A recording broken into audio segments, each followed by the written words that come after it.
Sistem pertahanan udara Iron Dome Israel gagal mendeteksi dua operasi militer ke Houthi pada Jumat 27 September 2024. Akibatnya dua wilayah sensitif pasukan pertahanan Israel atau IDF hancur tersambar rudal Houthi.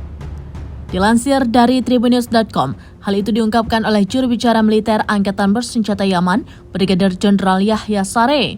Dalam pernyataannya, Yahya Saree mengatakan bahwa sistem pertahanan Israel, termasuk Iron Dome, teknologi satelit dan intersepsinya, terbukti tidak efektif terhadap senjata Houthi Yaman. Bahkan sistem pertahanan Israel itu tak mampu mendeteksi dua serangan rudal yang ditembakkan oleh pasukannya. Pertama, serangan rudal balistik hipersonik Palestine 2 yang ditembakkan ke instalasi militer di Tel Aviv. Kedua, serangan ke Jaffa yang diklaim mengenai target kritis di wilayah Ashkelon. Menurut Yahya Saree, rudal dari pasukannya itu berhasil mencapai target vital Israel setelah menempuh jarak 2.000 km.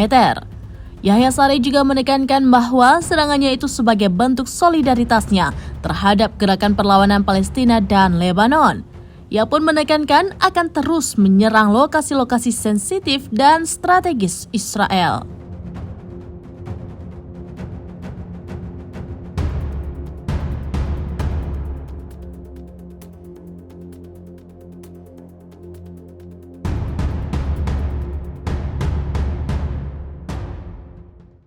Download Tribun X sekarang, menghadirkan lokal menjadi Indonesia.